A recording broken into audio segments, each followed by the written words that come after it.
वबरकातुह। इन्नल हम्दुलिल्लाह नहमदुहु व नस्तईनुहु व नस्तगफिरुहु व नऊज़ु बिल्लाहि मिन शुरूरि अनफुसिना व मिन सय्यिआति अमालिना।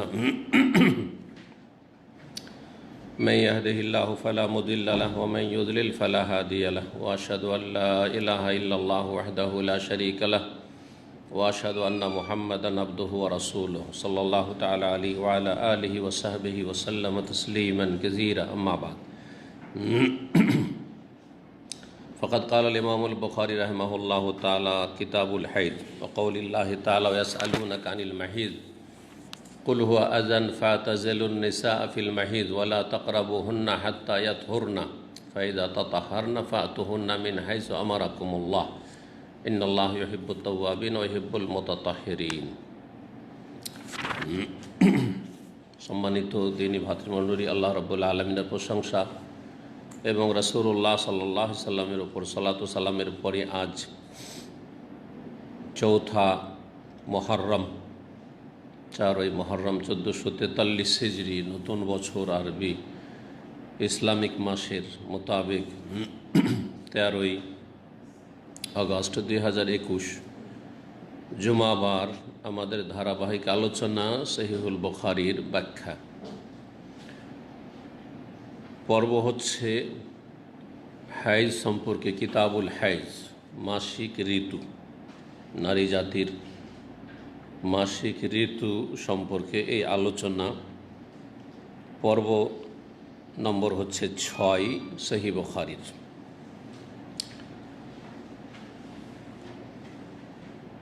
এবং আমাদের এই কিতাবুল হাইজের পর্বের আজকে প্রথম দর্স শুরু করেছেন ইমাম বুখারী রাহমাতুল্লাহ আলাইহি। কোরআনে কারিমে একটি আয়াত দিয়ে বলছেন কিতাবুল হাইজ মানে হাজা কিতাবুল হাইজ, এটি হচ্ছে হাইজ মাসিক ঋতুর পর্ব, মাসিক ঋতুর পর্ব। ওয়া কাউলিল্লাহি তাআলা, এবং মহান আল্লাহর বাণী, মহান আল্লাহর বাণী মানে মহান আল্লাহর বাণী তাফসীর ও তাফসীর ও কৌলিল্লাহি তাআলা, তাফসীর কৌলিল্লাহি তাআলা, এবং তার সাথে সাথে মহান আল্লাহর এই বাণীর তাফসীর, যেই বাণীতে হাইজ সম্পর্কে, মাসিক ঋতু সম্পর্কে দিক নির্দেশনা দেওয়া হয়েছে। সূরা বাকারা আয়াত নম্বর 222 আল্লাহ রাব্বুল ইরশাদ করেছেন ওয়াসআলুনাকা আনিল মাহিজ, হে নবী তোমাকে লোকেরা জিজ্ঞেস করছে হাইজ সম্পর্কে। মাহিজ আর হাইজ একই অর্থ, হাজা ইয়াহিজু হাইজান মাসদার আর হাজা ইয়াহিজু মাহিজান মাসদার মিমি। আবার মাহিজ ইসম জারফ হতে পারে, জারফে মাকান বা জারফে জামান, হাইজের অবস্থা সম্পর্কে, হাইজের সময়কাল, হাইজের স্থান, জি এটাও হতে পারে। তো হাইজ সম্পর্কে, মাসিক সম্পর্কে লোকেরা তোমাকে জিজ্ঞেস করছে। কোরআন কারিমে এইভাবে অনেকগুলি আয়াত রয়েছে যেখানে নবী করিম সাল্লাল্লাহু আলাইহি ওয়াসাল্লামকে আল্লাহ সম্বোধন করেছেন যে তোমাকে এই বিষয়ে লোকেরা জিজ্ঞেস করছে, তার উত্তর হচ্ছে এই, বা তার উত্তর তুমি এই বলো। তো সাহাবায়ে কেরামরা তারা তাহলে জিজ্ঞেস করতেন রাসূলুল্লাহ সাল্লাল্লাহু আলাইহি ওয়াসাল্লামকে। আবার কখনো কখনো যারা কাফের মুশরিক, এখন ইসলাম গ্রহণ করেনি, তারাও জিজ্ঞেস করত। জি, ওয়াসালুনাকা আন যিল কারনাইন, যুল কারনাইন সম্পর্কে কাফেররা জিজ্ঞেস করেছিল। আচ্ছা আপনি নবী তো বলেন তো দেখি, এমন একজন প্রভাবশালী রাজা সারা বিশ্ব জয় করেছে, সে কি? এটা প্রশ্ন কাফেরদের পক্ষ থেকে, পরীক্ষামূলক ছিল। ইহুদিরা শিখিয়ে দিয়েছিল মক্কার কাফেরদের। কোরআন কারিমে যেগুলি দ্বীনি মাসাইল সম্পর্কে এইভাবে এসছে, সেগুলি মুসলিমদের পক্ষ থেকে, সাহাবায়ে কেরাম রাদিয়াল্লাহু তাআলা আনহুমদের পক্ষ থেকে এরকম জিজ্ঞাসা ছিল। ওয়াসআলুনাকা আনিল মাহিজ, হাইজ সম্পর্কে সাহাবায়ে কেরামগণ জিজ্ঞেস করেছে। ওয়াসআলুনাকা আনিল ইয়াতাম, ইয়াতিমদের সম্পর্কে। জি, ওয়াসআলুনাকা মাযা ইউনফিকুন, ওয়াসআলুনাকা আনিল আহিল্লাহ, চাঁদ সম্পর্কে।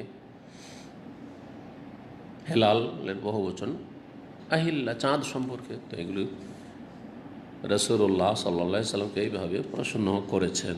তাহলে বোঝা গেল এখান থেকে যে যাদের প্রশ্নের উত্তর দেওয়ার যোগ্যতা আছে তাদেরকে জিজ্ঞাসা করা শরীয়ত সম্মত কাজ,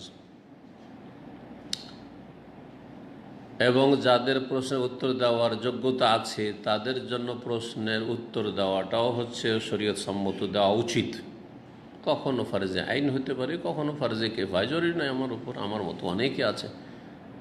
সুতরাং আমাকে উত্তর দিতে হবে, আমাকে বলতে হবে জরুরি না, আপনি অন্য কারো কাছে জেনে নেন।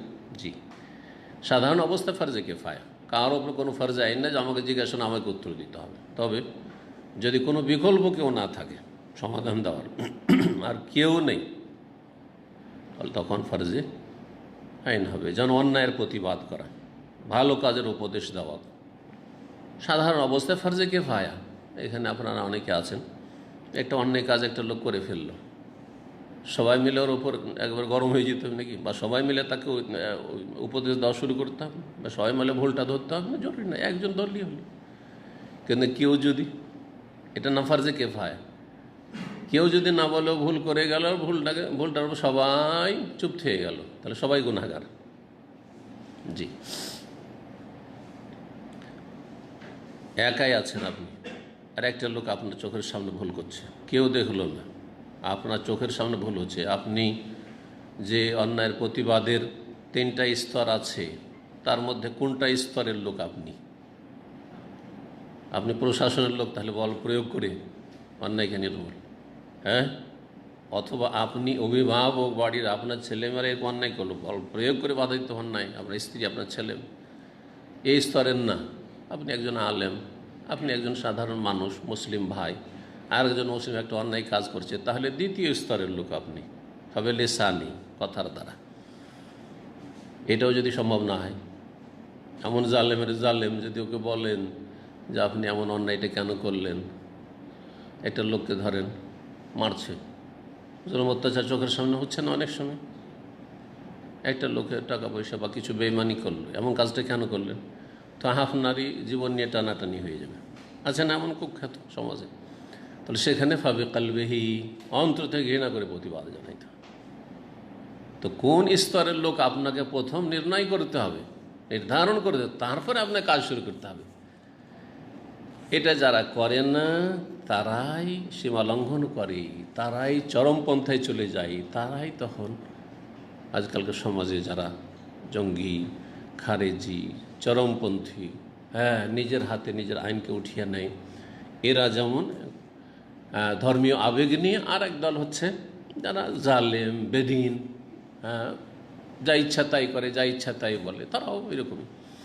কিন্তু একজন আল্লাহভীরু মুসলিম এমনটা নাই, আমি যেই স্তরের লোক সেখানে আমি কাজ করব। আপনারা প্রতিষ্ঠানে কাজ করছেন না, অফিসে আপনার যে সেকশন, ওই সেকশনে আপনি কথা বলতে পারবেন, কাজ করতে পারবেন। বাইরে যদি অন্য সেকশনে আপনি গিয়ে দালালি করেন তো ভুল করবেন না, ঠিক ওই রকম। আল্লাহ যেন বোঝার তৌফিক দান করেন। তো যাই হোক, জিজ্ঞাসা সম্পর্কে বলছিলাম, দ্বীনি মাসাইল জিজ্ঞাসা করা, যাকে অন্য ভাষায় ফতোয়া বলা হয়। ইস্তিফতা, ফতোয়া জিজ্ঞাসা করা, ফতোয়া জানতে চাওয়া, আর ইফতামান, ফতোয়া প্রদান করা। কোরআনে এই ভাষাটিও ব্যবহার হয়েছে। ওয়াস্তাফতিউনাকা ফিন-নিসা, নারীদের সম্পর্কে লোকেরা তোমাকে ফতোয়া জিজ্ঞেস করছে হে নবী। জি, তাহলে বোঝা গেল যে ফতোয়া জিজ্ঞাসা করাও ভালো, ফতোয়া দেওয়াও ভালো কাজ, শরীয়তসম্মত কাজ। কিছু নাস্তিক বিধর্মী আছে মুসলিম সমাজে, যারা ফতোয়ার বিরুদ্ধে তারা জবানদারাজি করে, হ্যাঁ, ফতোয়া বাজি করে ওড়াচ্ছে, এই করছে সেই করছে, ফতোয়া দেওয়া বন্ধ করতে হবে। এরা হচ্ছে আসলে মুনাফিক মুসলিম সমাজের। জি, কিন্তু অযোগ্য ব্যক্তি ফতোয়া দিবে না, অযোগ্য ব্যক্তি, হ্যাঁ, জিজ্ঞাসার জবাব দেবে না যে সম্পর্কে যার জানা নেই। জি, তো মহান আল্লাহ বলছেন, ইয়াসআলুনাকা আনিল মাহিজ, হে নবী তোমাকে লোকেরা জিজ্ঞেস করছে আনিল মাহিজ, হাইজ, মাসিক ঋতু সম্পর্কে। এই সম্পর্কে তাদেরকে বলে দাও, এর বিধিবিধান সম্পর্কে জিজ্ঞেস করছে। কুল হুয়া আজান, হে নবী বলো সেটা হচ্ছে একটি নোংরা বস্তু। আজান, আজা নোংরা বস্তু, পায়খানা, পেশাব, যত নোংরা রয়েছে এগুলো সব আজা। আজা মানে হচ্ছে কষ্টদায়ক বস্তু, কষ্টদায়ক, সেটা মানসিক দিক থেকে হোক, শারীরিক দিক থেকে হোক, যে কোনো দিক থেকে। এই জন্য রাস্তাঘাটে কোনো কাঁটা পড়ে আছে, ইট পাটকেল পড়ে আছে, মানুষ হোঁচট খেতে পারে, কাঁটা লাগতে পারে, কষ্ট, এগুলোকে আজা বলা হয়েছে। এমাতাতুল আজা আনি তারিকে সাদাকা। রাসূল বলছেন কষ্টদায়ক বস্তুকে রাস্তা থেকে সরিয়ে দেওয়া হচ্ছে সাদকার কাজ। যে কোনো মানুষ কষ্ট পেত, তা থেকে আপনি রক্ষা করলেন মানুষকে। আজা শব্দটি নিয়ে চিন্তার বিষয় রয়েছে যে মাসিক ঋতু যেমন নোংরা নাপাক, ঠিক তেমনই সেটি কষ্টদায়ক। মাসিক ঋতু অবস্থায় কেউ যদি সহবাস করে সেটা হচ্ছে কষ্টদায়ক, ধ্বংসাত্মক। যার সাথে সহবাস হয় মাসিক ঋতু অবস্থায় তার শরীর স্বাস্থ্য ধ্বংস করবে, যে সহবাস করবে মাসিক ঋতু অবস্থায় তারও শরীর স্বাস্থ্য ধ্বংস করবে, বিভিন্ন মারাত্মক রোগে আক্রান্ত হতে পারে। জি, এই বিষয়গুলি সবসময় খেয়াল রাখতে হবে। কোরআনে কারীমে সব কিছুই রয়েছে। বিজ্ঞান আবিষ্কার করেছে, আর বিজ্ঞান মানুষের ব্রেন বুদ্ধি থেকে এসছে। আজকের বিজ্ঞান যেটা, সেটা কালকের ভুল প্রমাণিত হতে পারে, আজকের সেটা না হয়ে যাচ্ছে, কিন্তু কোরআনে কারীম আপন জায়গায় ঠিক আছে। কোরআনে কারীম বিজ্ঞান বিরোধী না, আর কোরআনে কারীম শুধু বিজ্ঞানের কিতাবও না। জি, বিজ্ঞান যতটা বলছে এবং সেগুলি কোরআনে কারীম সাথে ওয়াহির সাথে সাংঘর্ষিক নয়, সেগুলি কথা কোরআনে কারীমের আলোকে বলা যেতে পারে। জি, তো আজান জি কষ্টদায়ক।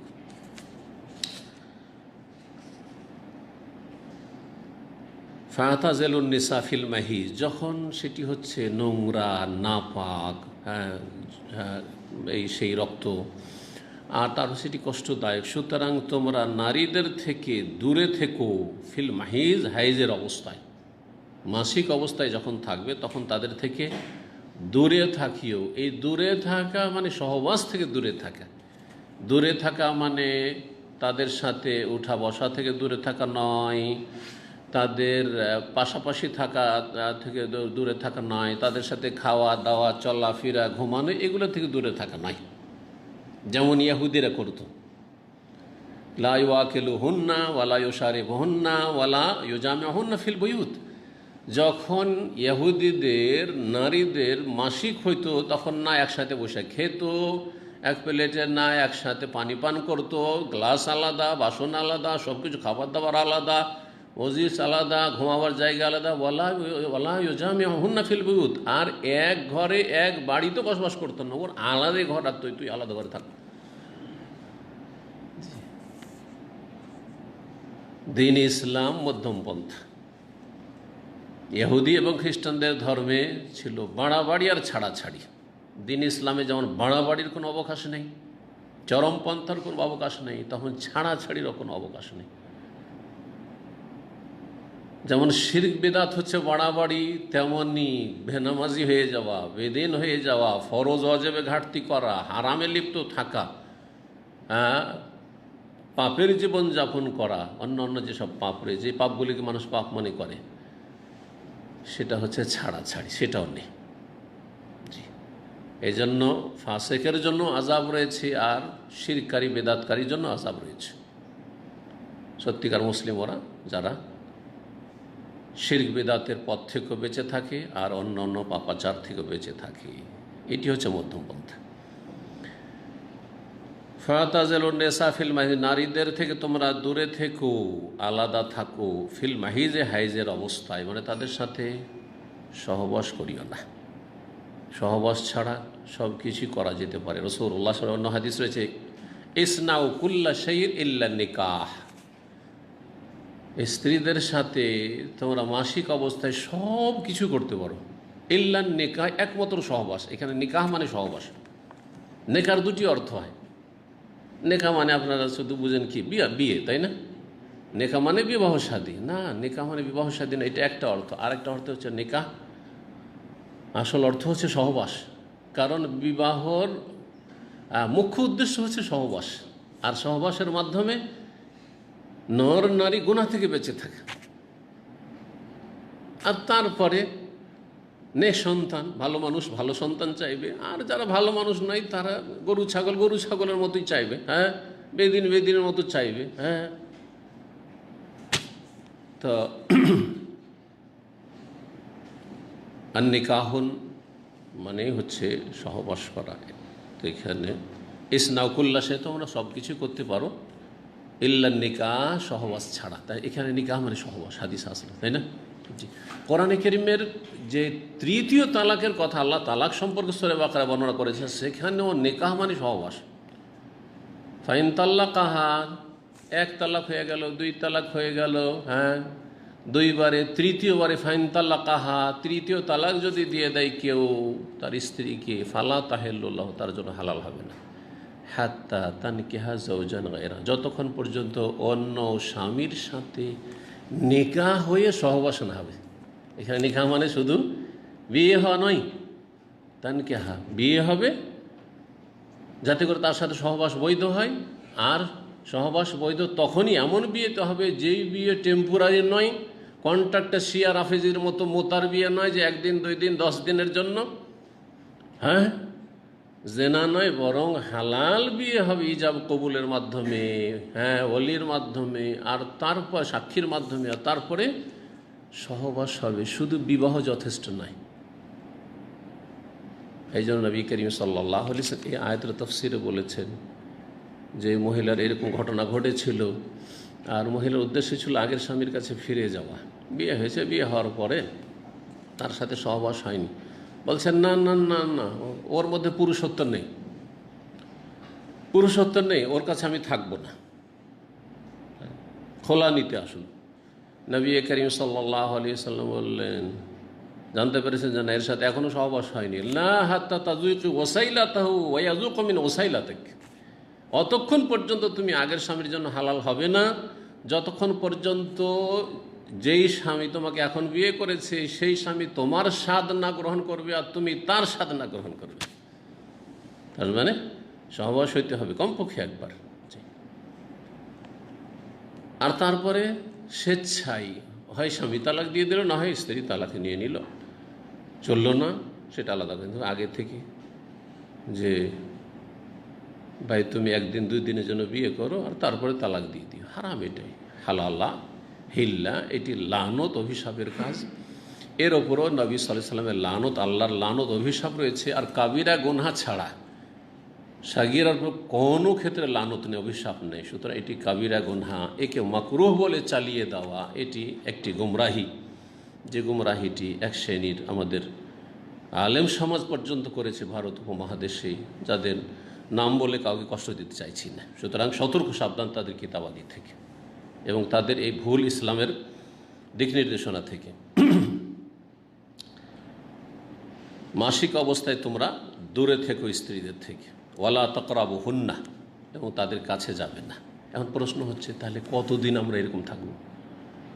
কতদিন স্ত্রীর সাথে সহবাস করতে পারবো না? মাসিক হয়ে গেছে তো বলছে তোমরা তাদের নিকটবর্তী হবে না, হাত্তা ইয়াতহরনা, যতক্ষণ পর্যন্ত পাক পবিত্র না হয়ে যাবে। তো ইয়াতহরনা মানে মাসিক বন্ধ হইল, তাহারাত মানে মাসিক বন্ধ হয়েছে।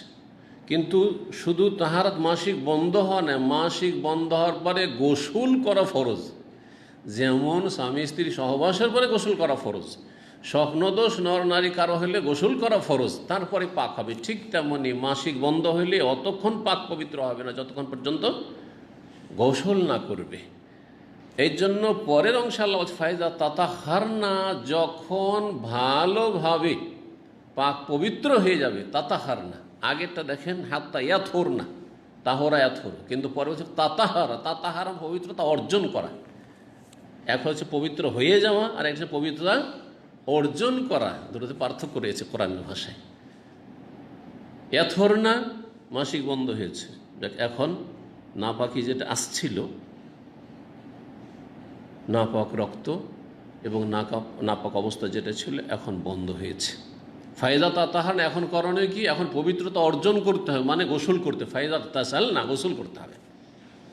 এই জন্য অনেক যুবকরা, অনেক যুবতীরা, অনেক মহিলা, অনেক পুরুষ ভুল করে থাকে স্বামী স্ত্রী জীবনে, যে মাসিক বন্ধ হইলেই আর ধৈর্য ধারণ করতে পারে না। আরে গোসল করবে তো, একবার তো গোসল, সহবাস পরে গোসল করতে হবে, তো একটা দিয়ে কাজ চলে যাবে, সহবাস করে ফেলে। হারাম, এটা জায়েজ নয়। মাসিকের গোসল ফরজ করে নিয়ে তারপরে সহবাস করতে, কোরআন স্পষ্ট করেছে। এবং এর ব্যাখ্যা রাসূলুল্লাহ সাল্লাল্লাহু আলাইহি ওয়াসাল্লামের হাদিসও রয়েছে। মাসিকের গোসল সম্পর্কে যে হাদিসগুলি রয়েছে, ফায়দা তাতাহারনা, যখন পবিত্রতা অর্জন করে নেবে সেই নারীরা, তোমার স্ত্রীরা, ফাতুহুন্না, তখন তাদের কাছে আগমন করো, মিন হাইসু আমারাকুমুল্লাহ, যেইভাবে আল্লাহ নির্দেশ দিয়েছেন ওইভাবে, আল্লাহর নির্দেশ অনুযায়ী তাদের কাছে আগমন করো, মানে সহবাস করো, সহবাস করতে পারো। হুকুম মানে ফরজ, তাহলে হ্যাঁ, মাসিক থেকে পাক হইলে সহবাস করা ফরজ নাকি ওয়াজিব, সুন্নাত নাকি জায়েজ? আপনার যদি শারীরিক প্রয়োজন থাকে, চাহিদা থাকে, সহবাস করেন, যদি চাহিদা না তো করিয়েন না। শারীরিক চাহিদা থাকলে না সহবাস করবে, সবাই তো আর একই রকম অবস্থায় নয়। হয়তো বয়স হয়ে গেছে, অথবা বয়স না হইলেও মাসে 2 বার 1 বার চাহিদা হয়, সুতরাং এখন মাসিক এই তো 3 দিন 4 দিনে পাক হয়ে গেছে, আমার এখন চাহিদা নেই, তাহলে ফাতুহুন্না, এসো। আল্লাহর হুকুম হলেই যে প্রত্যেকটা ক্ষেত্রে ফরজ না, ক্ষেত্র বিশেষে, তাহলে এই আয়াতগুলিতে যেখানে হুকুমগুলি হয়েছে অথবা নিষেধাজ্ঞা এসছে, এই কথাটি বারবার কেন বলি, ফতোয়া দিতে গিয়ে অনেকে আমাদের দেশে ভুল করে থাকে। আল্লাহ হুকুম করেছে ফরজ, আল্লাহ হুকুম করে সব জায়গায় ফরজ হয় না। ফরজ হওয়ার জন্য আরও ইশারা, ইঙ্গিত, হ্যাঁ, যেসব কারিনা লাগে এবং দলিল লাগে, প্রমাণ লাগে যে এই হুকুমটি হচ্ছে আল্লাহর আবশ্যক হুকুম, ফরজ হুকুম, এটা হচ্ছে মুস্তাহাব হুকুম, এটা হচ্ছে বৈধতা, জায়েজ ছিল না, এখন জায়েজ।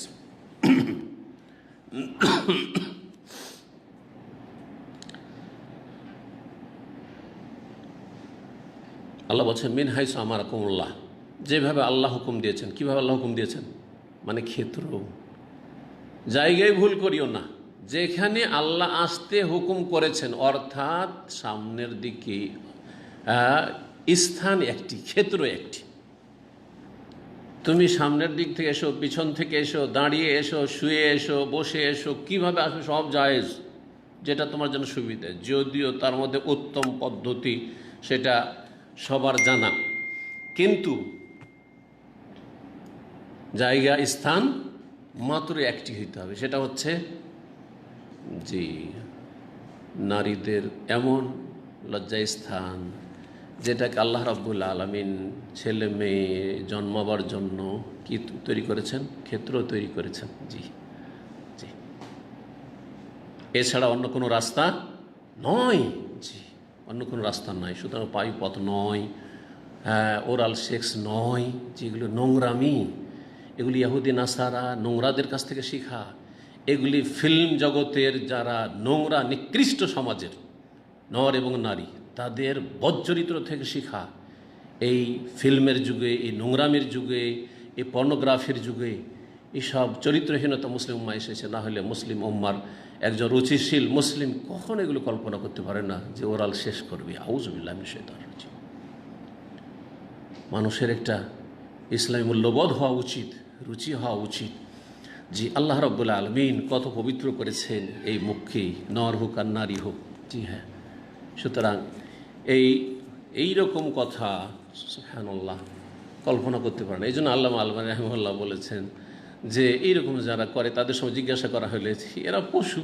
জি, পশুর যেমন পার্থক্য বুঝে না যে কোনটা জায়গায় ভালো আর মন্দ, পশু পশুর সাথে এরকমটাই করেও, মানুষ কোনোদিন এরকম কাজ করতে পারে না।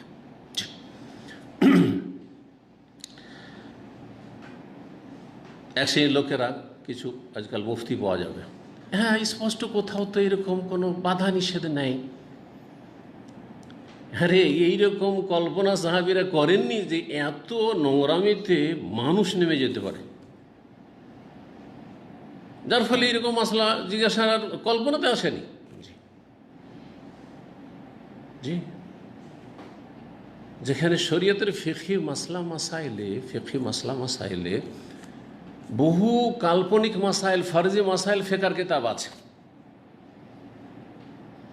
কিন্তু মানবরচিত বিধান সম্পর্কে আগের ফোকাহে কেরামরা কল্পনা করেনি যে মুসলিম জাতি মানবরচিত বিধান, কাফেরদের বিধান নিয়ে আসবার কোরআনকে সরিয়ে দেবে। জি, নামাজ ত্যাগের বিধান আছে, সিয়াম ত্যাগের বিধান আছে, যাকাত অস্বীকার করলে বা কেউ যদি অলসতায় কৃপণতা করে না দেয়, এসব সমস্ত মাসাইল ফিকহের কিতাবে আপনি পাবেন। বিবাহ শাদী তালাক ইত্যাদি অনেক কাল্পনিক মশাইলও পাবেন ফেকার কেতাবে, কিন্তু এইটা পাওয়া যায় না। কারণ মুসলমান ফোকাহে কেরামরা কল্পনা করতে পারেনি যে মুসলিম এত নিচে নেমে যাবে, যে কোরআন বাদ দিয়ে মানুষের কাফেরদের মন গড়া কাফেরদের এইসব যেগুলি হচ্ছে তাদের মগজ প্রসূত সেসব অসার বিধানের পিছনে ছুটবে। তাহলে এটাই যদি হয়ে থাকে তাহলে পর্নোগ্রাফি আর নোংরামি আর ওরাল শেষ এগুলো ফোকাহারা কল্পনা করেনি। সাহাবিরা তো তারা কল্পনা করেননি যে রাসূলুল্লাহ সাল্লাল্লাহু জিজ্ঞেস করবেন। জি,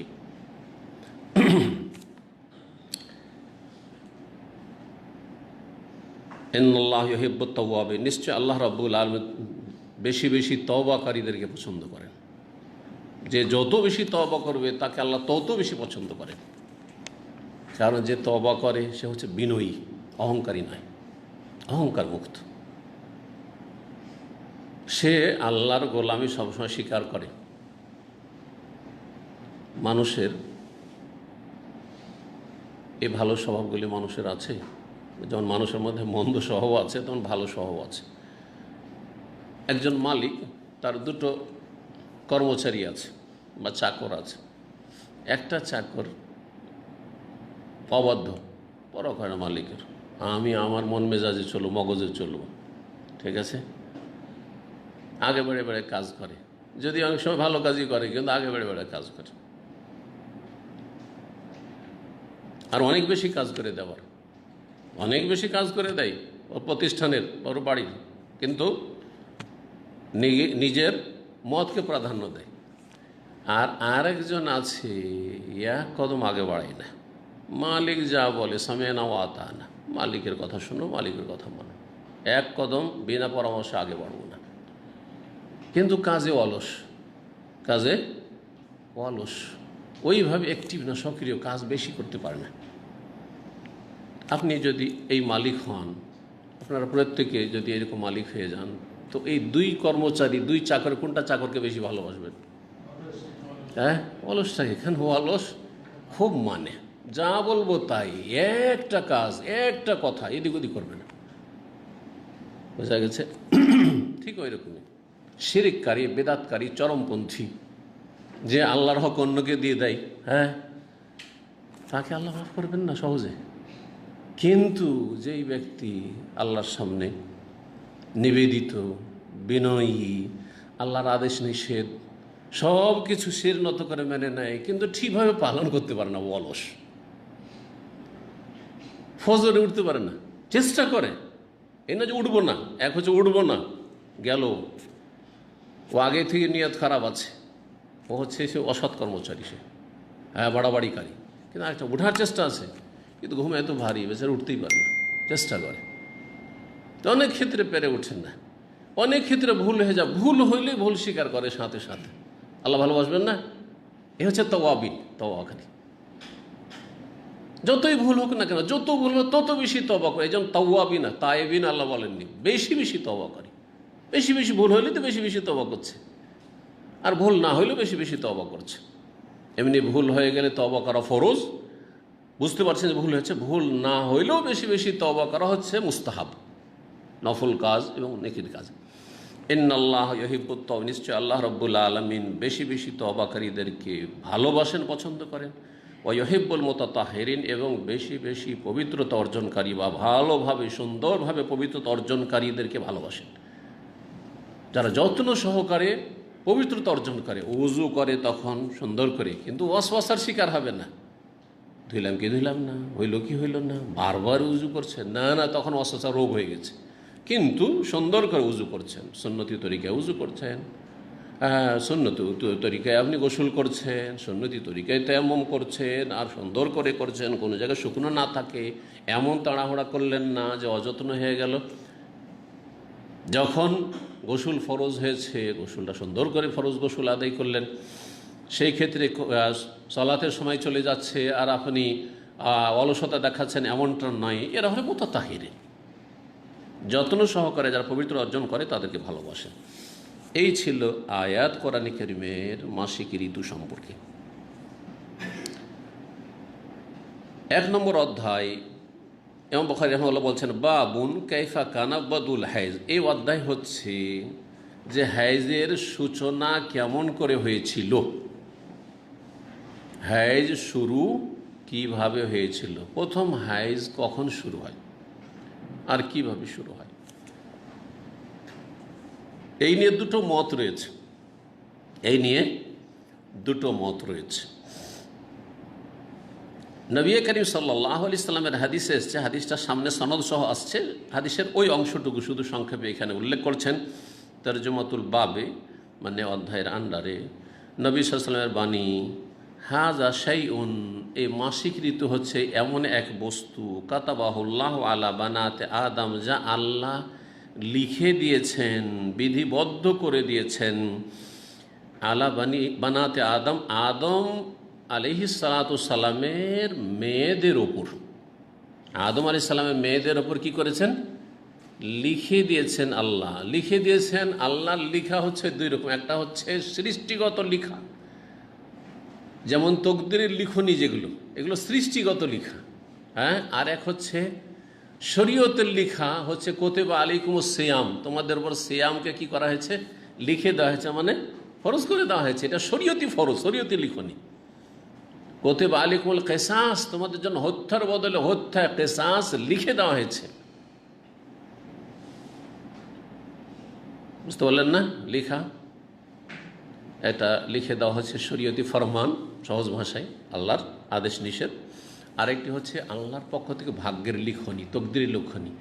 তো আদমের মেয়েদের ওপর আল্লাহ রাব্বুল আলামিন তাদের ভাগ্যে লিখে দিয়েছেন যে মেয়েরা, আদমের মেয়েরা কিয়ামত পর্যন্ত যখন নিশাবালিকা হবে তখনই মাসিক ঋতু শুরু হয়ে যাবে, লিখে দিয়েছেন। এই হাদিসের অংশ থেকে কি বোঝা গেল, যে আদমের যে কোনো মেয়ের মাসিক ঋতু হয়েছে শুরু থেকে। তো আদমের মেয়ে মানে আদম আলাইহিস সালাম মের মেয়ে, হাওয়া তাহলে তাতে সামিল নয় নাকি? তো হাওয়া আলাইহিস সালাম বা রাদিয়াল্লাহু আনহা তো আদম আলাইহিস সালামের স্ত্রী, মেয়ে তো না।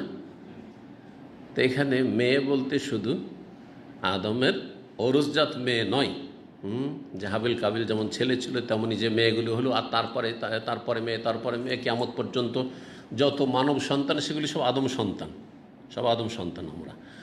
তো এগুলি নয়, বড় হাওয়া থেকে, হাওয়া রাদিয়াল্লাহু আনহা থেকে, তখন থেকে।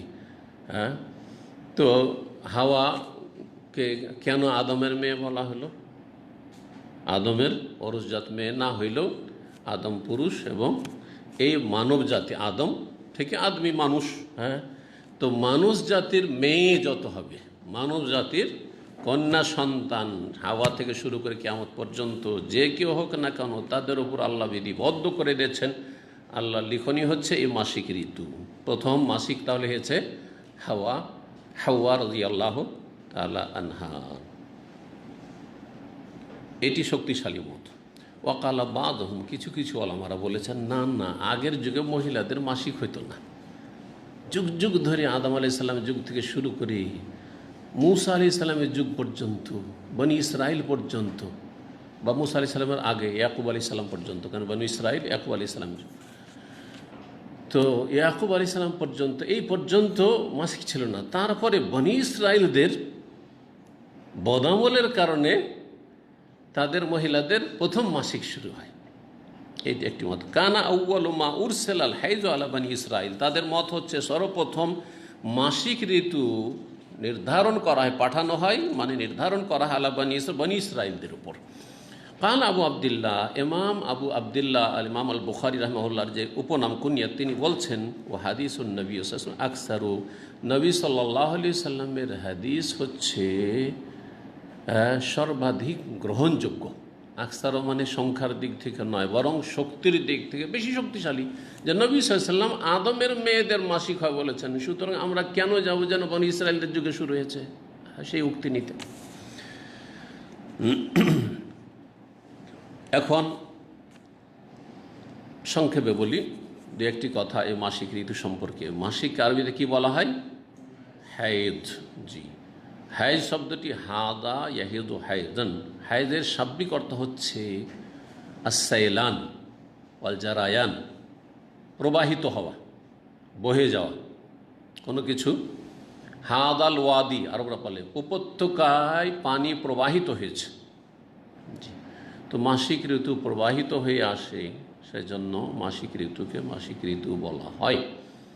তো হাইজের এই শাব্দিক অর্থ শরীয়তের পরিভাষায় বিভিন্ন বাক্য দিয়ে সংজ্ঞা করেছেন ওলামারা।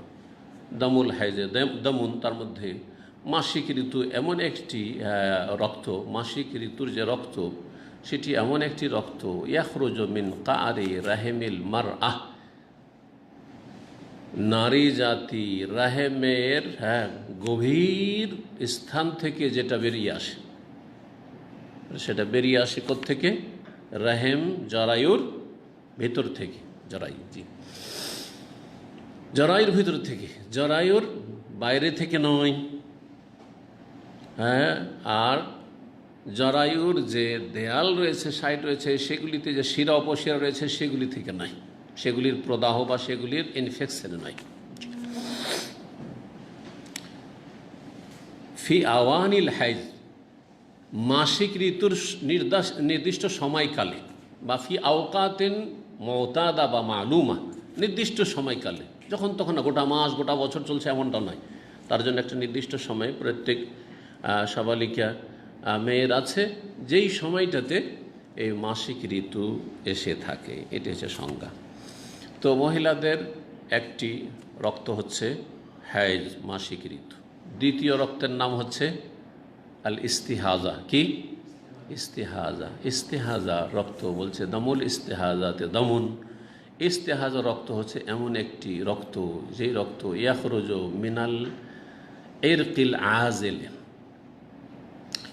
আরবিতে আল আজেল নামক একটি শিরা রয়েছে, সেই শিরার প্রদাহ বা ইনফেকশনে এটা ফুলে যায়, আর সেখান থেকে তাতে আঘাত, যেমন হাদিসে এসছে যে শয়তান আঘাত দেয়, শয়তান আঘাত দেয়। আর জিন শয়তান মানুষের ক্ষতি করার চেষ্টা করে, যে কোনোভাবে শারীরিক, মানসিক, আর্থিক, দিন দুনিয়া সব দিক থেকে ক্ষতি করার জন্য লেগে আছে শয়তান। তো তাতে ইনফেকশন, আজকালকার ডাক্তারি ভাষায় ইনফেকশন, আর তার থেকে সেই রক্ত বেরিয়ে আসে। জি। আর এর জন্য কোনো সময়কাল নির্ধারণ নেই, যে কোনো সময় সেটা হইতে পারে, সেটা মাসকে মাস চলতে পারে, সেটা বছরকে বছর চলতে পারে। নবী সাল্লাল্লাহু আলাইহি ওয়াসাল্লামের আমলে একজন সাহাবিয়া ছিলেন যার উস্তুহিজাত 7 সিনিন, 7 বছর ধরে ইস্তিহাজা চলেছে। আল্লাহু আকবার! কি হতে পারে শরীর অবস্থা যদি কন্টিনিউ, যদি ব্লিডিং হতে থাকে 7 বছর ধরে। তারা কয়েক বোন ছিলেন, সবগুলি বোন এই রোগে আক্রান্ত ছিল। জাহাসের মেয়েরা, নবী সাল্লাল্লাহু আলাইহি সাল্লামের একজন সহধর্মিনী ছিলেন উম্মুল মুমিনিন, মুমিনদের জননী জাইনাব বিনতে জাহাস, এবং তারপরে জাইনাব বিনতে জাহাসের ইস্তিহাজা রোগ ছিল, হামনা বিনতে জাহাস, এইরকম আরও সব বোনেরা ছিল, তাদের কয়েক বোন। এই ছিল ইস্তিহাজা। আল্লাহ হেফাজত করে মুসলিম মা বোনদের ইস্তিহাজার রোগ থেকে, এবং যারা আক্রান্ত তাদেরকে আল্লাহ শেফা দান করেন। বড় কষ্টদায়ক আসলে। তৃতীয় রক্ত, যার নাম হচ্ছে দামুন নেফাস। নেফাসের রক্ত। নেফাসের রক্ত এমন একটি রক্ত যেটা ইয়াখরুজু আকিবাল ওয়েলাদাতি, অধিকাংশ সময়ে বাচ্চা, ছেলে মেয়ে সন্তান ভূমিষ্ঠ হওয়ার পরে সেটা নির্গত হয়, কিন্তু কখনো কখনো সেটা বাচ্চা ভূমিষ্ঠ হওয়ার সাথে সাথে ব্লিডিং হয়, কখনো কখনো 1-2 দিন আগে থেকে সে ব্লিডিং, রক্তক্ষরণ শুরু হয়, কিন্তু মা তালক, প্রসাব বেদনার সাথে হইতে হবে। এই ফিকহি মাসআলা সবসময় রাখতে হবে। প্রসাব বেদনা যদি 2-3 দিন আগে থেকে শুরু হয়, অনেকের প্রসাব বেদনাও আছে আর ব্লিডিং হচ্ছে, তখন সেটাকে নেফাস বলবেন। আর যদি প্রসাব বেদনা নেই, কোনো বেদনা ব্যথা নেই, আর ব্লিডিং হচ্ছে, তাহলে সেটা নেফাসের রক্ত নয়। তো এই কথাটি এই ক্ষেত্রে মনে রাখার মতো। তাহলে বোঝা গেল যে নেফাসের রক্ত বাচ্চা ভূমিষ্ঠ হওয়ার আগেও শুরু হয়ে যেতে পারে, প্রসাব বেদনার সাথে, বাচ্চা ভূমিষ্ঠ হওয়ার সাথে সাথে হইতে পারে, বাচ্চা ভূমিষ্ঠ হওয়ার পরে যে রক্তগুলি রয়েছে তারপরে সেগুলো বের হতে থাকে। সেটার সর্বনিম্ন সময়কাল কোনো নির্ধারণ নেই। কারো 2-3 দিনে বন্ধ হয়ে যেতে পারে, আবার 10 দিন 20 দিনে বন্ধ হতে পারে। অধিকাংশ মহিলাদের 20-22 দিন ধরে চলতে থাকে, যেটা অভিজ্ঞতা থেকে বলা হয়েছে। আর সর্বঊর্ধ্বে 40 দিন হতে পারে, সর্বঊর্ধ্বে 40 দিন হতে পারে। তার বেশি যদি রক্ত আসতে থাকে, 40 দিন পার হয়ে যাচ্ছে কিন্তু ব্লিডিং বন্ধ হচ্ছে না, এখনও রক্তক্ষরণ হচ্ছে, তাহলে বলতে হবে যেটা হচ্ছে এখন ইস্তিহাজা রোগের কারণে আর নেফাস নয়। 40 দিন পরে আর সলাৎ সিয়াম এসব ছাড়া যাবে না, সলাৎ আদায় করতে হবে, যেমন ইস্তেহাজাকে সলাৎ আদায় করতে হয়। বাকি মাসাইলগুলি ইনশাআল্লাহ তাআলা বা আরও যেসব বিষয়গুলি রয়েছে আর লম্বা না করে হাদিসও কিছু আমাদেরকে পড়তে হবে, সেই জন্য বাকিগুলো রেখে দিচ্ছি ইনশাআল্লাহ।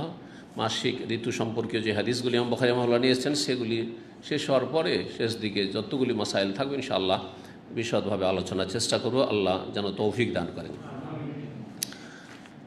সোহেল বলছেন, বাবুল আমরে বিন নুফাসা ইযা নুফিসনা।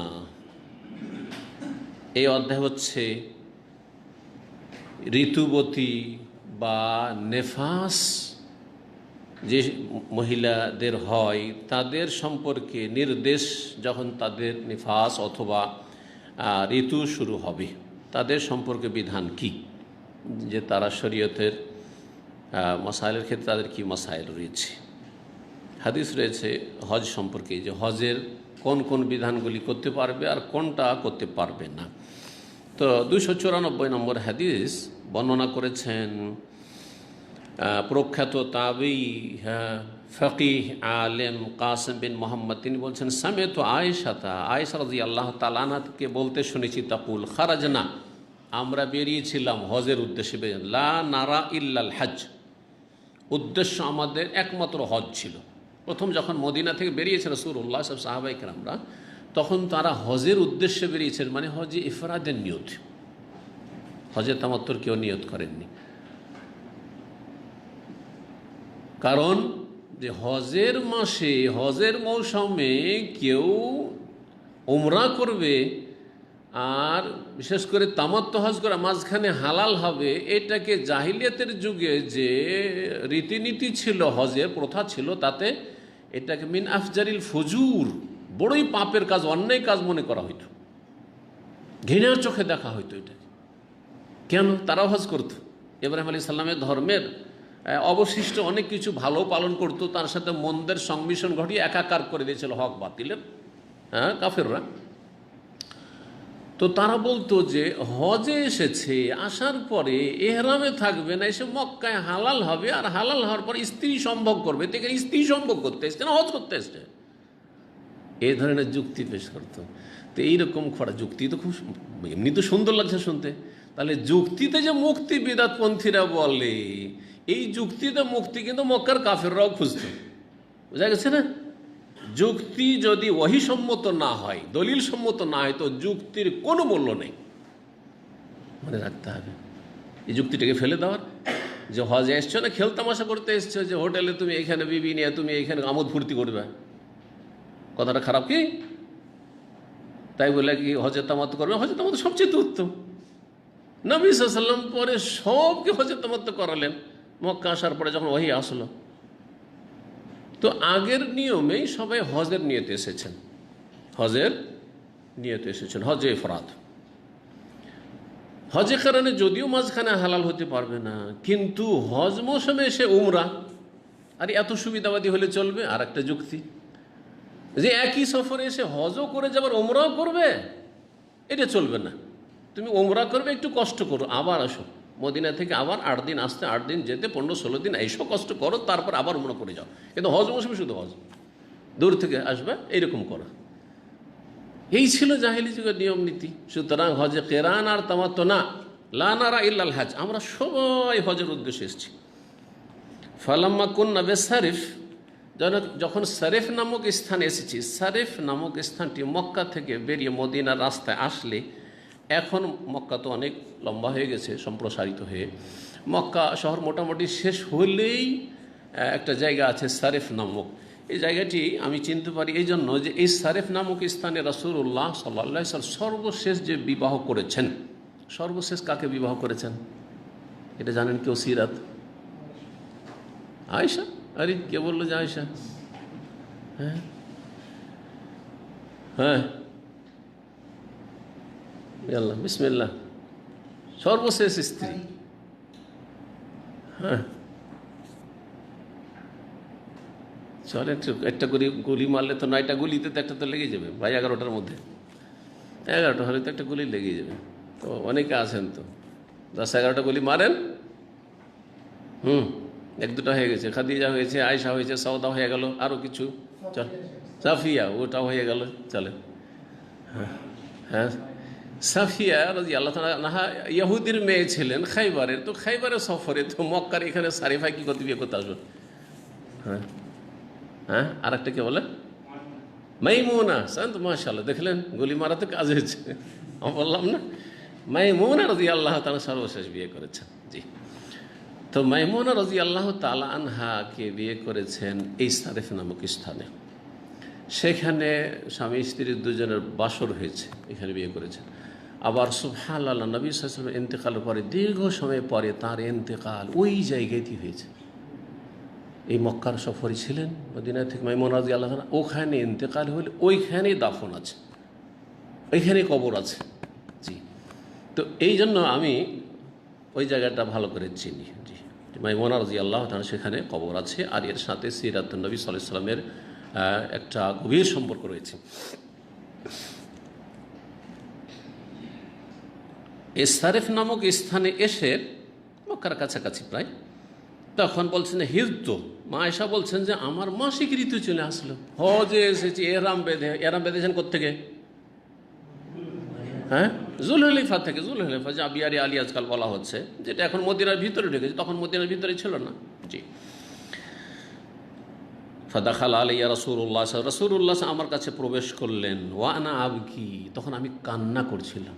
হাই, কি হলো, হজে আসলাম আর নাপাক হয়ে গেলাম, মাসিক ঋতু তো হজই গেল আমার, জানা তো নেই অত ডিটেলস মাসাইল, যে পাক অবস্থায় হজ করতে হবে, আর আমি হজ শুরু করতে যাচ্ছি মাত্র, মক্কা কাছাকাছি হয়েছি, আর মাসিক ঋতু শুরু হয়ে গেল।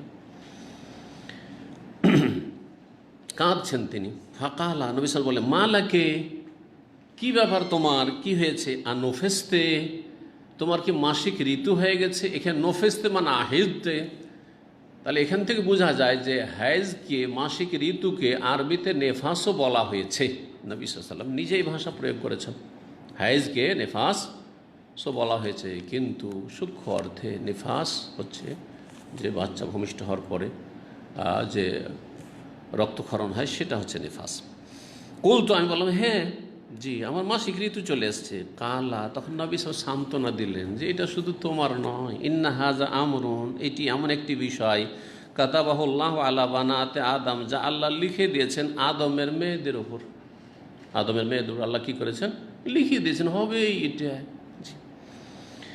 ফাকজি মায়াকদিল হাজ, সুতরাং হাজি সাহেবরা যা সম্পন্ন করে সব সম্পূর্ণ করো, সব করতে থাকো। গায়রা আল্লাহ আল্লাহ তাতুফি বিল বাইত, শুধু বাইতুল্লাহর তওয়াফ করিও না, শুধু কাবা ঘরের তওয়াফ করবে না।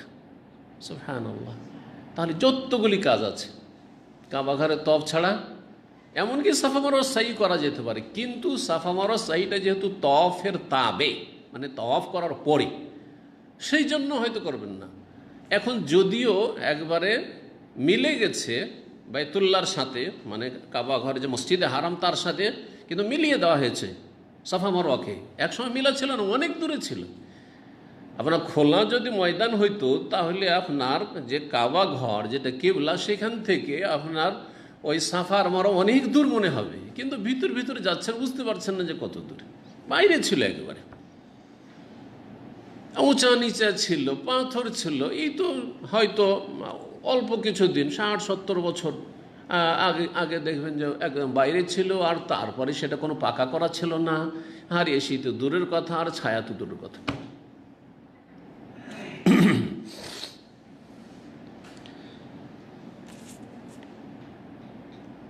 হাজি সাহেবদের সমস্ত কাজ করতে পারবে, তার মধ্যে একটি গুরুত্বপূর্ণ হচ্ছে আল হাজ্জু আরাফা। আরাফায় সারাদিন অবস্থান করো। কি অবস্থায়? মাসিক অবস্থায়। মুজদালিফে থাকো, মেনাই থাকো, সব থাকো, মানে হজের কাজগুলি সবগুলি করতে পারবে। হজের কাজ কি সলাৎ পড়া? না, সলাতের বিধান আলাদা, যে মাসিক অবস্থায় সলাৎ আদায় করা যাবে না। সিয়াম আলাদা, সিয়াম রোজা রাখা যাবে না। জি, কিন্তু হজের সমস্ত কাজ করতে পারে, হজের একটি কাজ শুধুমাত্র করতে পারে, সেটা হচ্ছে বাইতুল্লাহ তাওয়াফ করা। তো এহরাম বাঁধতে পারবে, ঠিক না? যতগুলি কাজ, জামারাতকে পাথর মারতে পারবে, কোরবানি করতে পারবে। মহিলাদের জন্য কোরবানি করা যায়, যদি পর্দার মধ্যে কোরবানি করে। অনেকে মহিলাদের জবাই করাকে মকরু বলেছে, এটা ভুল কথা। আর এটি ফোকা যারা বলেছে তাদের এটি এমনি মানে তাদের ইজতিহাদি কথা, কোনো দলিলের ভিত্তি কথা নাই। নিজের কোরবানি নিজে করা বেশি উত্তম, করতে পারে, অসুবিধা নেই। আর মহিলা না করলেও নিজে দাঁড়িয়ে থাকবে যে আমার কোরবানিটা জবাই হয়েছে, এটা উত্তম। কালা, তারপরে বলছেন ওয়াদাহা রাসূলুল্লাহ সাল্লাল্লাহু আলাইহি ওয়াসাল্লাম আন-নিসাঈ বিল বাকার। রাসূলুল্লাহ সাল্লাল্লাহু আলাইহি ওয়াসাল্লাম তার স্ত্রীদের পক্ষ থেকে গরুর উযহিয়ার কোরবানি করেছিলেন। উযহিয়া যেটা বাৎসরিক কোরবানি, বাড়ির কোরবানি, সেটা হচ্ছে দাহাও উযহিয়া। আর হজ সম্পর্কিত যে কোরবানি সেটার নাম হচ্ছে হাদি। রাসূলুল্লাহ সাল্লাল্লাহু আলাইহি ওয়াসাল্লাম হাদি জবাই করেছিলেন 100টি। জি, 100টি। এই ছিল হাদিস।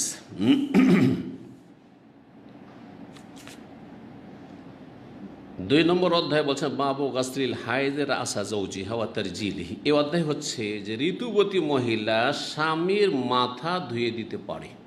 ঋতু অবস্থায় স্বামীর মাথা ধুয়ে দিতে পারে, গোসল করিয়ে দিতে পারে, মাথায় সাবান মাখিয়ে দিতে পারে, গায়ে হাতে সাবান মাখিয়ে দিতে পারে। ওয়া তারজিলিহি, এবং তাদের চিরুনি করে দিতে পারে, সিথি করে দিতে পারে। হ্যাঁ, স্বামীর সিথি করে দিতে পারে। আচ্ছা, এই অধ্যায় কায়েম করেছে ইমাম বুখারী রাহমাহুল্লাহ, আর হাদিস ওই রকমই আসছে।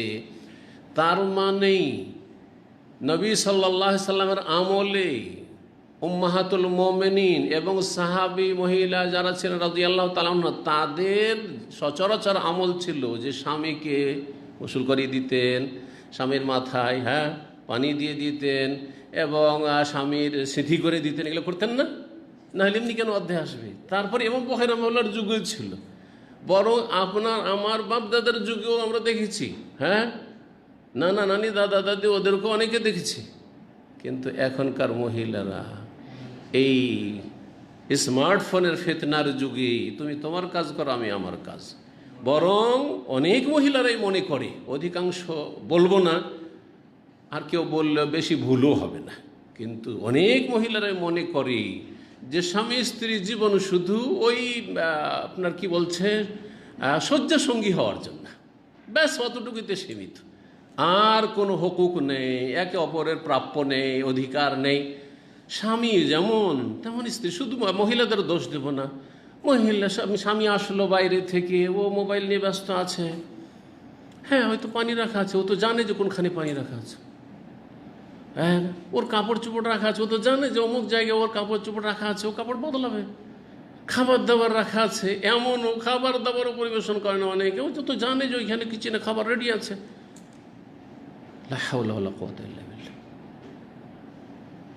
আবার স্বামীরাও মাশাআল্লাহ কম না, এরাও পুরুষরা ইল্লা মাশাআল্লাহ তাদের সংখ্যা খুবই কম ভালো মানুষের।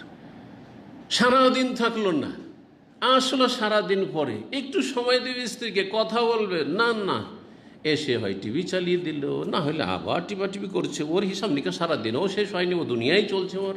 আর এই করতে করতে করতে করতে খেয়ে দিয়ে লম্বা হয়ে আবার ওই মোবাইল টিপি করতে করতেই ঘুমিয়ে গেল। না দোয়া, না জিকির আজকার, না স্বামী স্ত্রীর মাঝে কোনো রকমের বিনোদন, না কোনো গল্প আলাপ আলোচনা, কিচ্ছু নেই।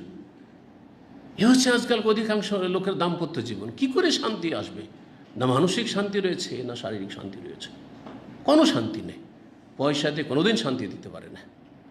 আল্লাহ যেন আমাদেরকে সালাফদের সার্বিক জীবন অনুসরণে তৌফিক দান করেন। আমাদের মা বোনদেরকে, আমাদেরকে ভাইদেরকে আল্লাহ রাব্বুল আলামিন দিন বোঝার এবং দিনের প্রতি যত্নবান হওয়ার তৌফিক দান করেন।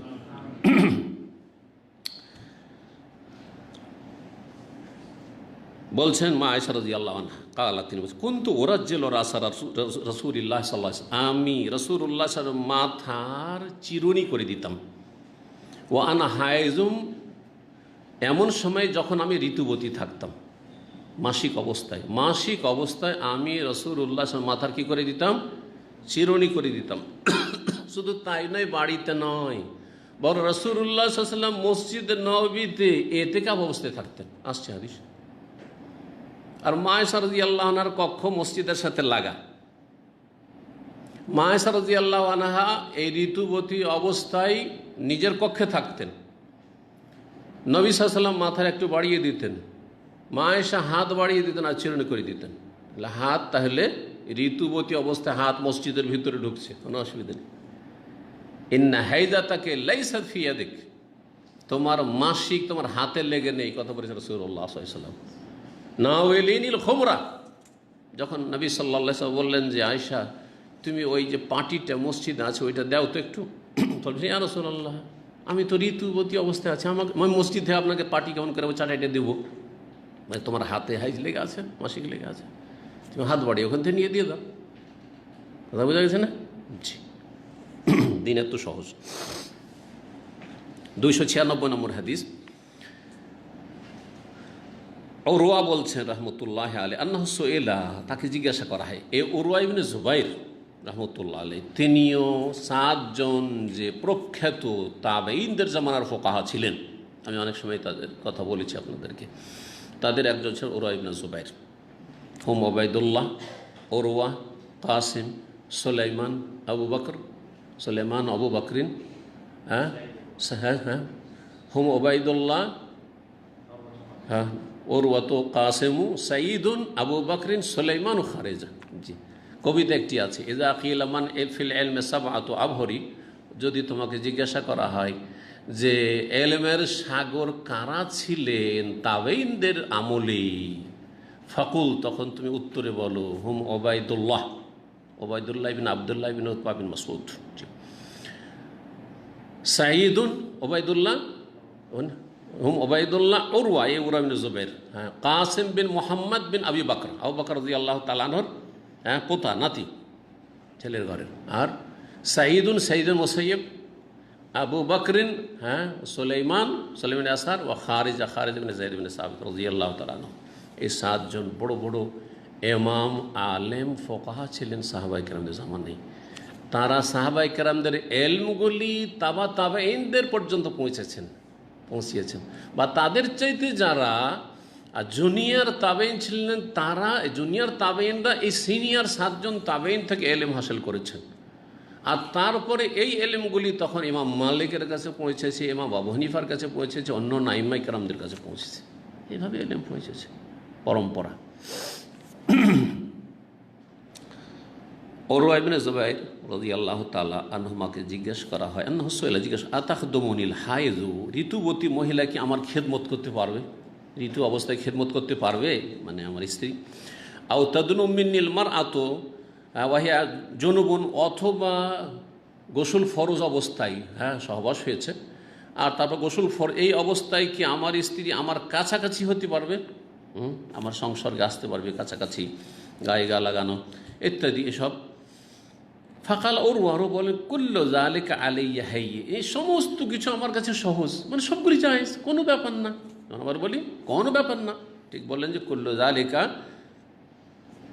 আলাইয়া হাইয়্যিন, আমার জন্য এই সমস্ত বিষয়গুলি সহজ বিষয়, মানে সবগুলি জায়েজ।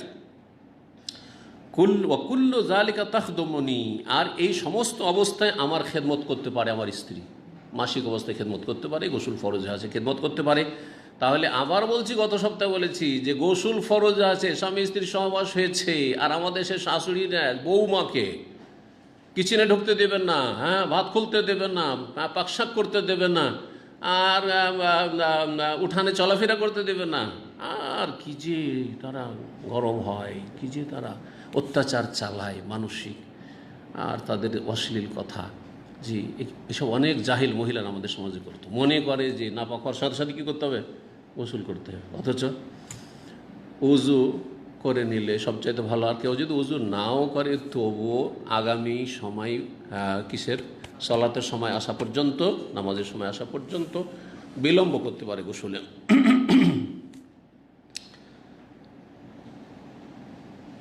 ওয়ালাইসা আলা আহাদিন ফি যালিকা বাস, কারো জন্য কোনো আপত্তি নেই এতে, শুধু আমার নয়, যে কোনো ব্যক্তি তার স্ত্রী মাসিক অবস্থায় খেদমত করতে পারে, অথবা গোসল ফরজ হয়ে আছে এই অবস্থায় খেদমত করতে পারে।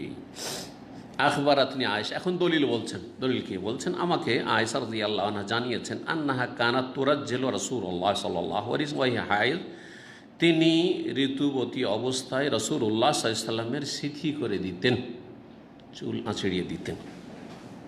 ও রাসূলুল্লাহ হেন আইদের মুজাবিরুন ফিল মসজিদ, সেই সময় রাসূলুল্লাহ সাল্লাল্লাহু আলাইহি ওয়াসাল্লাম মসজিদে এতেকাফ অবস্থায় থাকতেন।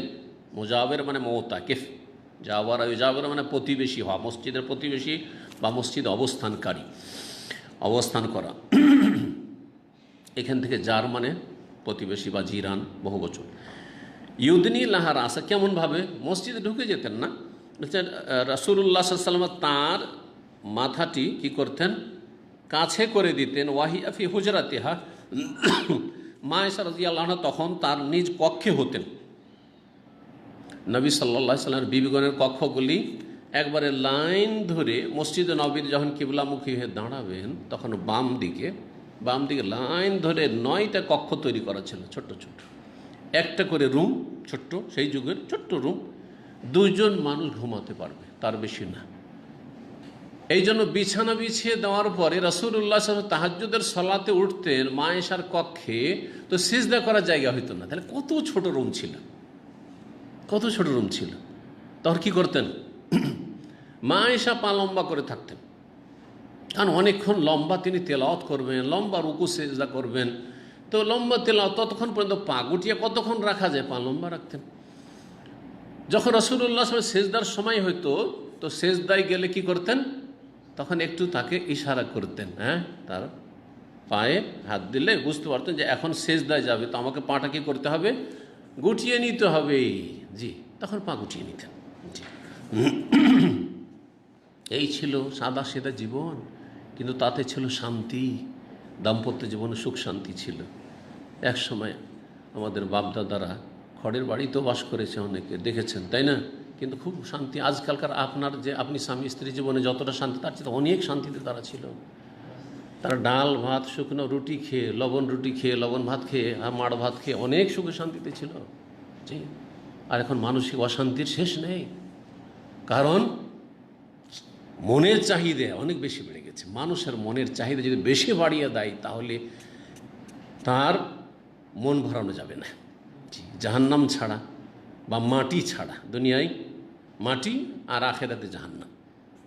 দুনিয়ায় মাটি এই জন্য বললাম যে নবী সাল্লাল্লাহু আলাইহি ওয়াসাল্লাম বলেছেন যে আদম সন্তানকে যদি একটা মাঠ ভর্তি স্বর্ণ দেওয়া হয়, তো বা 2টো মাঠ ভর্তি, লাউ কানা লিবনি আদম ওয়াদিয়ান মিন মাল, 2টো মাঠ ভর্তি ভরপুর একবারে স্বর্ণের পাহাড় যদি দেওয়া হয়, তো কি করবে? বলে যথেষ্ট। লাবতাগা সালেসান, তৃতীয় মাঠ চাইবে যে আরও যদি হইতো।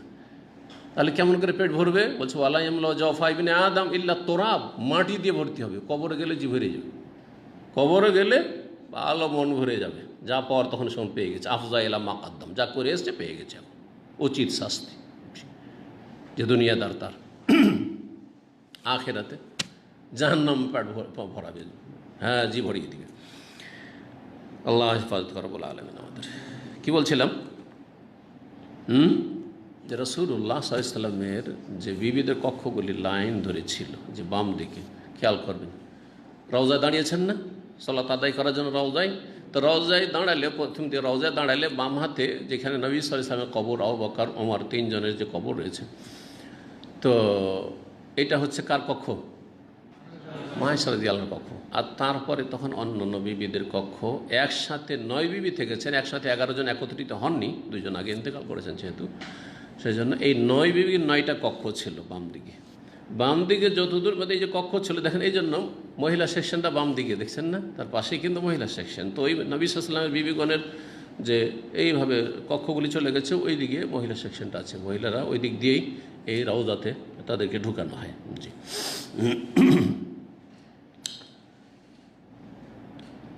এই ছিল হাদিস। জি, তো নবী সাল্লাল্লাহু আলাইহি ওয়াসাল্লাম মাথাটা কাছে করে দিতেন মা আয়েশার, ওয়াহিয়া ফি হুজরা, তিনি তার কক্ষে হতেন, ফাতুরাজ্জিলু, আর তিনি চিরুনি করে দিতেন, ওয়াহিয়া হায়জ, ঋতুবতী অবস্থায়। এসব জায়েজ। তাহলে বোঝা গেল যে যখন মাথা ধুয়ে দেওয়া জায়েজ, মাসিক অবস্থায় এইরকমই চিরুনি করে দেওয়া জায়েজ, তাহলে স্বামীর অন্যান্য খেদমত করাও জায়েজ। তাহলে খাবার পরিবেশন করা জায়েজ, খাবার পাকানো জায়েজ, বাড়ি ঘর ঝাড়ু দেওয়া, পরিষ্কার করা যায়, সব জায়েজ। কাপড় চোপড় পরিষ্কার করা যায় নাপাক অবস্থায়। ব্যাস, একটি কথা সবসময় মনে রাখতে হবে যে সলাতের সময় আসলে আর বিলম্ব করা চলবে না। এমনকি এর আগে বলেছি সাহারি খাওয়া জায়েজ নাপাক অবস্থায়। ফরজ গোসল হয়ে আছে সহবাসের অথবা স্বপ্নদোষের, আর দেখছেন যে এখন যদি গোসল করতে যাই তো সাহারি খেতে পাবো না, কি করবেন? আগে সাহারি খেয়ে নেন। মাসিক ঋতু এখন দেখছে আর নেই, কিন্তু এখন যদি গোসল করতে লাগি তাহলে সাহারি খেতে পাবো না, কি করবে? হ্যাঁ জি, অন্তরে নিয়ত করবে এবং সাহারি খেয়ে নিবে, আর তারপরে আজান হলো, আজান একামতের মাঝখানে গোসল করবে। মহিলাদের জন্য জামাতে নেই, সুতরাং একামত হয়ে যাওয়ার পর ওয়াক্ত থাকলে হলো, ওয়াক্ত থাকতে ফজরের সালাত পড়বে এইভাবে। জি। 3 নম্বর অধ্যায় বলছে বাবু কেরাতির রজলে ফি হাজরে ইমরাত ওয়াহিয়া হায়েদ। এই অধ্যায় হচ্ছে কোনো পুরুষ যদি নিজ স্ত্রীর কোলে মাথা দিয়ে কোরআন তেলাওয়াত করে অথচ তার স্ত্রী ঋতুবতী অবস্থায়, ঋতু অবস্থায়, মাসিক অবস্থায় রয়েছে, তো জায়েজ কি না? হাদিস প্রমাণ করবে। বলছে ওয়াকান আবু আয়েল ইউরসুল খাদিমাহু, আবু আয়েল রহমতুল্লাহ আলাই তিনি তার খাদেমকে মানে খাদেম শব্দটি শুধু পুরুষের ক্ষেত্রে নয়, খাদেম যেমন দাসকে বলা হয় তেমনই খাদেম দাসীকে বলা হয়। খাদেম যেমন দাসকে বলা হয় তেমন খাদেম দাসীকে বলা হয়। এখানে একটি খাদেম শব্দটি যখন আসলো তখন মনে পড়লো একটি পরিভাষা। এখানে যারা ঘরের কাজ করে, যে পেশাটা ঘরের কাজে রয়েছে সেটাকে কি বলে জানেন? আমেল মানজেলি। আর যারা হাউস ড্রাইভার তাদের কি বলে? সায় খাস। জি হ্যাঁ, কুয়েতে এই সায় খাস আর আমেল মানজেলি নেই, খাদেম এই পরিভাষা আছে। খাদেম যারা ঘরের কাজ করে, সে ড্রাইভিং করুক অথবা আপনার বাড়ির কাজ করুক, ওকে কি বলে? খাদেম বলে একটা পেশা ওখানে মেহনত আছে। তো খাদেম যেমন পুরুষ, যদিও এটি মোজাক্কার শব্দ, কিন্তু এখানে মহিলার ক্ষেত্রে তার দাসীকে পাঠাতো ওয়াহিয়া হাইদ, ঋতুবতী অবস্থায় থাকতো। সেই মহিলা ঋতুবতী অবস্থায় সেই দাসী থাকতো, তখন তাকে পাঠাতো কার কাছে? এলা আবু রাজিনের কাছে। তিনি একজন কারি এবং প্রখ্যাত ইমাম ছিলেন, তার কাছে রহমতুল্লাহ, তার কাছে পাঠাতে লেতা আতিয়াহ বিল মুসহাফে, মুসহাফ নিয়ে আসার জন্য। তখনকার যুগে মুসহাফ, হয়তো কাগজের যুগ ছিল না, কাগজ শুরু হয়েছে বাদশাহ হারুন রশিদ বা এই আব্বাসী আমলে প্রথম কাগজ শুরু হয়েছে। তার আগ পর্যন্ত মানুষ কোরআন লিখে রাখতো বা কিছু লিখতো, পাণ্ডুলিপি কিসে থাকতো? হ্যাঁ, চামড়ায়, আর না হলে গাছের বাকলে, না হলে পাথরে। তো মুসহাফ কোরআনে কারীম এত মানে সহজ ছিল না যে যার তার কাছে কোরআনে কারীম, যত আল্লাহ সহজ করে দিয়েছেন এখন সুবহানাল্লাহ, মোবাইলে কোরআনে কারীম। মুসহাফ নিয়ে আসার জন্য পাঠাতেন আবু ওয়াইল। ফাতুমসে কোহবে এলাকাতিহি, কিন্তু এই দাসী তো নাপাক অবস্থায় থাকতো, মাসিক রীতি অবস্থায়, কেমন করে কোরআন নিয়ে আসবে? তখন সে সেটাকে ধরে নিয়ে আসতো সেই কোরআনে কারীমের যে জুবদান রয়েছে বা কভার রয়েছে সেটার ফিতা ধরে, এলাকা। এই জন্য হ্যাঙ্গারকে আজকাল আরবিতে কি বলা হয় জানেন?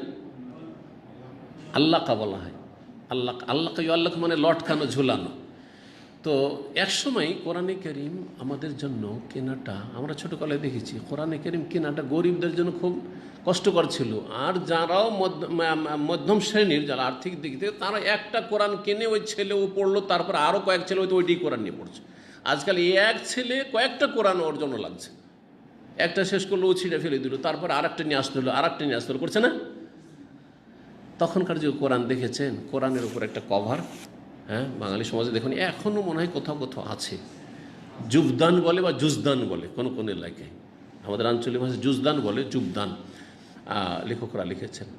তা কভারে ঢুকিয়ে দিয়ে তারপর ফিতা দিয়ে মুড়িয়ে রেখে দিল। দেখেছেন না? দেখেন নাই? দেখেছেন, তাহলে মাশাআল্লাহ। এদেশে দেখতে পাবেন না, কিন্তু দেশে পাবেন। জি, তো এটাকে এইভাবে ধরে নিয়ে আসতে, তার মানে যদি সরাসরি কোরআনকে স্পর্শ না করে বড় নাপাকির অবস্থায়, তাহলে বহন করতে পারে, ব্যাগে কোরআনে কারীম রেখে নিয়ে আসতে পারে। জি হ্যাঁ, এবং হাতে মোজা দিয়ে আড়াল করে স্পর্শ করতে পারে। সরাসরি নাপাক ব্যক্তি স্পর্শ করবে না, এটা নিষেধ।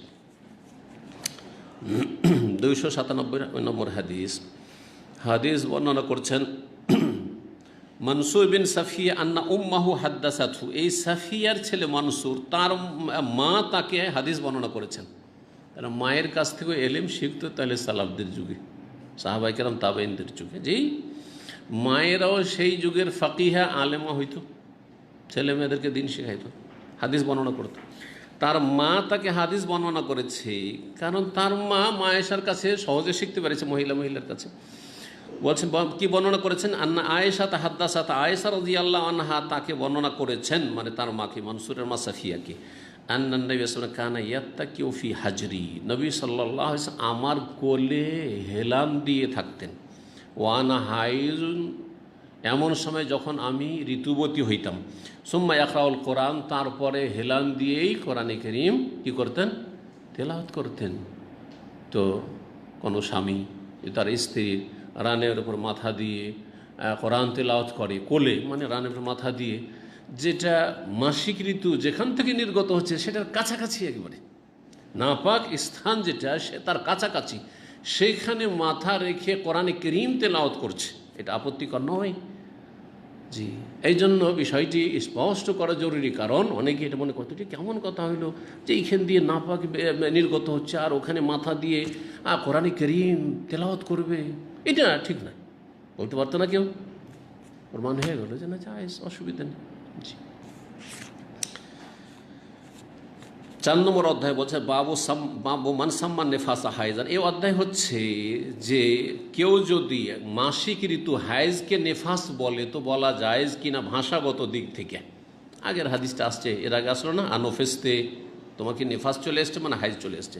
298 নম্বর হাদিস, আবু সালমা বর্ণনা করছেন, আন্না জাইনাব বিনতা উম্মে সালমার মেয়ে জাইনাব হাদ্দাসা, তাকে বর্ণনা করেছে, আন্না উম্মে সালমা হাদ্দাসা থা, যে উম্মে সালমা তার মা তাকে বর্ণনা করেছেন, কালা তিনি বলেন, বাইনা আনা মা নবী সাল্লাল্লাহু আলাইহি ওয়াসাল্লাম, উম্মে সালমা রাদিয়াল্লাহু তাআলা আনহা নবী সাল্লাল্লাহু আলাইহি ওয়াসাল্লামের সহধর্মিণী উম্মে সালমা বলছে যে আমি নবী সাল্লাল্লাহু আলাইহি ওয়াসাল্লামের সাথে ছিলাম মুত্তাজিআতুন,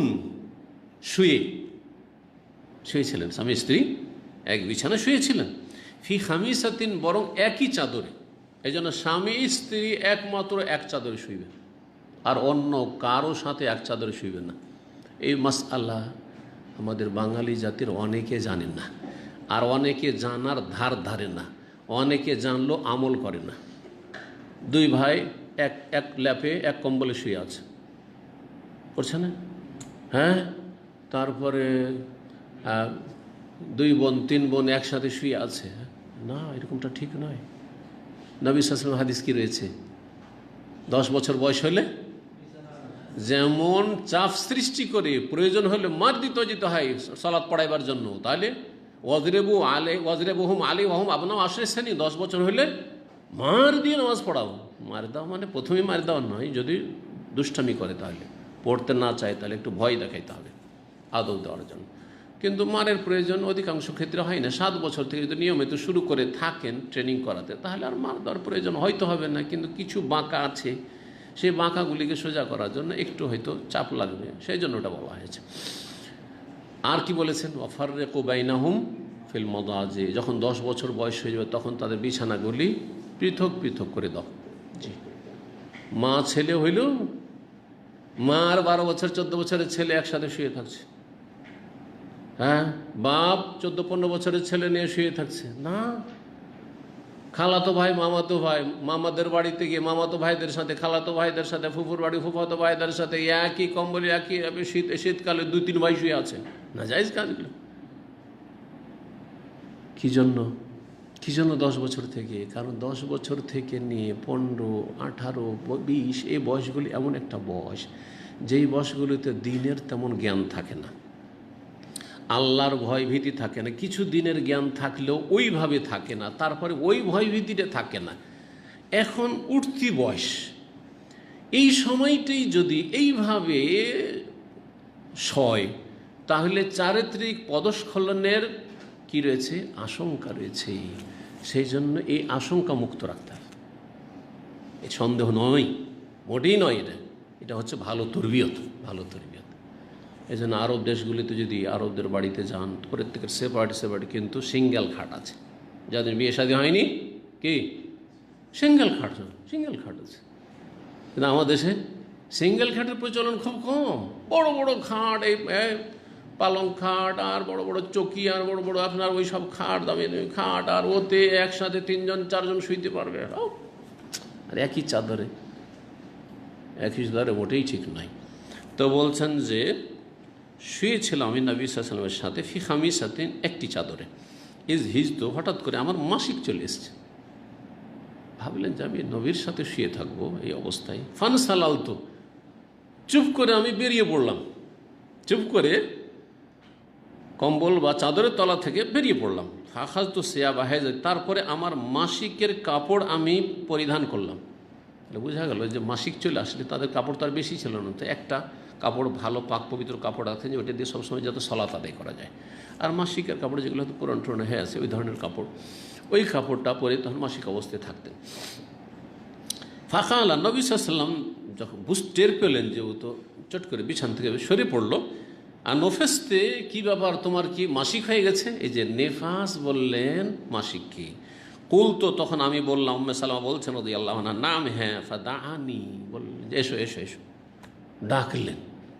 মাসিক চলে এসছে, যাও যাও তোমার বিছানা আলাদা করো, তুমি আমার কাছে থাকবে না, এরকম করলেন না। ফাদাআনি, আমাকে ডাকলেন। ফাত্তাজাতু মাহফিল খামিলা, সেই একই চাদরে আমি তার সাথে শুয়ে পড়লাম।